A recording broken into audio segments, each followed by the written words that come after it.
ರಾಮನಗರದಲ್ಲಿ ನಾಪತ್ತೆಯಾಗಿರೋ ಪತಿಗೋಸ್ಕರ ಪತ್ನಿ ಪರದಾಡ್ತಾ ಇರುವಂತಹ ಘಟನೆಯೊಂದು ವರದಿಯಾಗಿದೆ.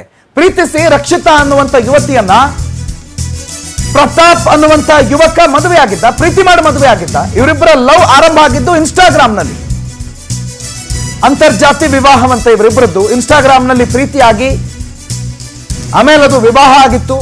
ಆದರೆ ಒಂದೇ ವರ್ಷಕ್ಕೆ ಹೆಂಡತಿಯನ್ನ ಬಿಟ್ಟು ಮೊಬೈಲ್ ಅನ್ನು ಆಫ್ ಮಾಡಿಕೊಂಡು ಪರಾರಿಯಾಗಿದ್ದಾನೆ ಪ್ರತಾಪ್.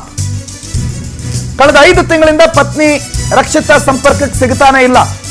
2 ವರ್ಷದಿಂದ ಇವರಿಬ್ಬರು ಇನ್ಸ್ಟಾಗ್ರಾಮ್ನಲ್ಲಿ ಪರಿಚಯ ಆಗಿದ್ರಂತೆ. ಪರಿಚಯ ಪ್ರೀತಿಯಾಗಿ ಆಮೇಲೆ ಮದುವೆ ಆಗಿದ್ರು. ಮದುವೆಯಾಗಿ 1 ವರ್ಷ ಸಂಸಾರ ಮಾಡಿದ್ರು. ಆದ್ರೆ 2 ಸಲ ಈ ಪ್ರತಾಪ್ ಅನ್ನೋ ಪತಿರಾಯ ಅಬಾರ್ಷನ್ ಕೂಡ ಮಾಡಿಸಿದಂತೆ. ಸದ್ಯಕ್ಕೆ ಆಕೆ ದಲಿತೆ ಅನ್ನುವಂತ ಕಾರಣಕ್ಕೆ ಆಕೆಯನ್ನ ಬಿಟ್ಟು ಓಡೋಗಿದ್ದಾನೆ ಅನ್ನೋ ಆರೋಪ ಕೇಳಿ ಬಂದಿದೆ. ಬಿಳುಗುಂಬ ಗ್ರಾಮದ ನಿವಾಸಿ ಪ್ರತಾಪ್ KSRTC ಚಾಲಕನಾಗಿದ್ದಂತೆ. ರಾಮನಗರ ತಾಲೂಕಿನ ಬನ್ನಿಕುಪ್ಪೆ ಗ್ರಾಮದ ನಿವಾಸಿ ರಕ್ಷಿತಾ ಅನ್ನೋಳನ್ನ ಮದುವೆಯಾಗಿ 1 ವರ್ಷ ಸಂಸಾರ ಮಾಡಿ ಈಗ ಎಸ್ಕೇಪ್ ಆಗಿದ್ದಾನೆ ಪ್ರತಾಪ್ ಅನ್ನುವಂತ ಪತಿರಾಯ. ಇವನೇ ನೋಡಿ ಪ್ರತಾಪ್, ಈಕೆ ರಕ್ಷಿತಾ. ಇವರಿಬ್ಬರ ಮದುವೆ ಪ್ರೀತಿಯಿಂದ ಆಗಿತ್ತು. ಪ್ರೀತಿ ಮಾಡಿ ಮದುವೆ ಆಗಿದ್ರು. ಅಂತರ್ಜಾತಿ ವಿವಾಹ ಆಗಿತ್ತು. ಆಮೇಲೆ 1 ವರ್ಷ ಬೆಂಗಳೂರಿನಲ್ಲೆಲ್ಲ ವಾಸ ಮಾಡ್ತಾ ಇದ್ರು. ಬೆಂಗಳೂರಿನಲ್ಲಿ ವಾಸ ಇರೋ ಸಂದರ್ಭದಲ್ಲಿ 1 ವರ್ಷ ಎಲ್ಲ ಚೆನ್ನಾಗಿತ್ತು. ಬಟ್ ಪದೇ ಪದೇ ಪತ್ನಿ ಗರ್ಭ ಧರಿಸಿದಾಗ ಆಕೆಗೆ ಅಬಾರ್ಷನ್ ಮಾಡ್ತಾ ಇದ್ದಂತೆ, ಈಗಲೇ ಬೇಡ ಅಂತ. ಆಮೇಲೆ 1 ವರ್ಷ ಆದ್ಮೇಲೆ ಏಕಾಏಕಿ ನಾಪತ್ತೆ ಆಗಿದ್ದಾನೆ. ಫೋನ್ ಕಾಲ್ ಮಾಡಿದ್ರೆ ಸ್ವಿಚ್ ಆಫ್. BMTC ಡ್ರೈವರ್ ಆಗಿ ಕೆಲಸ ಮಾಡ್ತಾ ಇದ್ದ, KSRTC ಡ್ರೈವರ್ ಆಗಿ ಕೆಲಸ ಮಾಡ್ತಾ ಇದ್ದ.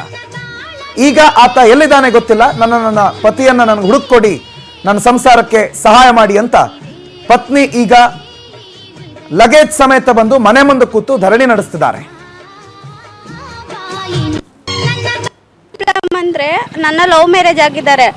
1 ವರ್ಷ ನನ್ನ ಜೊತೆ ಸಂಸಾರ ಮಾಡಿ ನನ್ನ ಹತ್ರ ಚೆನ್ನಾಗಿದ್ಬಿಟ್ಟು ಈಗ ಏಕಾಏಕಿ ಕಾಣೆಯಾಗಿದ್ದಾರೆ. ನಾನು ಮಿಸ್ಸಿಂಗ್ ಆಗಿದ್ದಾರೆ ಅಂತ ಇಷ್ಟು ದಿವಸ ತಿಳ್ಕೊಂಡು ಎಲ್ಲ ಸ್ಟೇಷನ್ಗೂ ಕಂಪ್ಲೇಂಟ್ ಕೊಟ್ಟಿದ್ದೆ. ಆಗ ಗೊತ್ತಾಯ್ತು ಕ್ಯಾಸ್ಟಿಸಮ್ ಮಾಡ್ತಿದ್ದಾರೆ. SC ಕ್ಯಾಸ್ಟು, ಅವರು ಗೌಡಸು, ನಾವು SC ಕ್ಯಾಸ್ಟ್ ಮಾಡ್ತಿದ್ದಾರೆ. ಇವಳನ್ನ ಹೆಂಗಿದ್ರು ಮಾಡಿ ದೂರ ಮಾಡಿಬಿಟ್ಟು ಅವನಿಗೆ ಸೆಕೆಂಡ್ ಮ್ಯಾರೇಜ್ ಮಾಡೋದು ಅಂತ.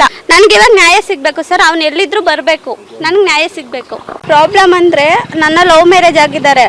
1 ವರ್ಷ ನನ್ನ ಜೊತೆ ಸಂಸಾರ ಮಾಡಿ ನನ್ನ ಹತ್ರ ಚೆನ್ನಾಗಿದ್ಬಿಟ್ಟು ಈಗ ಏಕಾಏಕಿ ಕಾಣೆಯಾಗಿದ್ದಾರೆ. ನಾನು ಮಿಸ್ಸಿಂಗ್ ಆಗಿದ್ದಾರೆ ಅಂತ ಇಷ್ಟು ದಿವಸ ತಿಳ್ಕೊಂಡು ಎಲ್ಲ ಸ್ಟೇಷನ್ಗೂ ಕಂಪ್ಲೇಂಟ್ ಕೊಟ್ಟಿದ್ದೆ. ಇಲ್ಲ ಅಣ್ಣ, ಅದು ಯಾರ ಮನೆಗೋ ಕರ್ಸಿದ್ರು, ನನಗೆ ಬೇಡ ಅಂದ್ಬಿಟ್ಟು ಹೇಳ್ಬಿಟ್ಟೆ ಬಂದದ್ದು. ನಾನು ನನ್ನ ಮನೆಗೆ ಬೇಡ, ನೀನು ಇಷ್ಟ ಬಂದಂಗೆ ಮಾಡ್ಕೋ, ನೀನು ಹಣೆ ಬರೀ ನೀನು ಹೆಂಗೆ ಬರ್ತದಂಗೆ ಮಾಡ್ಕೋ. ಈಗ ಅವ್ರು ಹೇಳ್ತಾರೆ ಜಾತಿ ಕಾರಣಕ್ಕೋಸ್ಕರ. ನಾನು ಅವ್ರ ಜಾತಿ ಸುದ್ದಿನೇ ಎತ್ತಲಿಲ್ಲ. ಯಾವ ಜಾತಿನಾರಲ್ಲಿ ಏನಾರಲ್ಲಿ ಅದು ನನಗೆ ಗೊತ್ತಿಲ್ಲ. ಅವ್ರ ಜಾತಿನಾರಲ್ಲಿ ಈ ಜಾತಿನಾರಲ್ಲಿ ನನ್ನ ಜಾತಿ ಸುದ್ದಿ ನಾನು ಎತ್ತಲಿಲ್ಲ. ಒಟ್ಟಿನಲ್ಲಿ ಅದ್ಯಾರೋ ಅವ್ರು ಅಶಕರ್ ಮನೆ ಅಂದ್ರಲ್ಲ, ಅವ್ರ ಮನೆಯಿಂದ ಕರ್ಸಿದ್ರು, ಹೇಳಿದ್ರು. ನನಗೂ ಇದಕ್ಕೂ ಸಂಬಂಧ ಇಲ್ಲ, ನಾನು ಪಾಡು, ನಾನಂತೂ ಮನೆಗೆ ಸೇರ್ಸಲ್ಲ.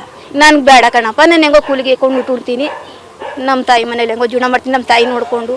ಇಷ್ಟೇ ನನಗೆ ಗೊತ್ತಿರೋದು. ಗೊತ್ತಿಲ್ಲ ಅಣ್ಣ, ಅದು ಯಾರ ಮನೆಗೆ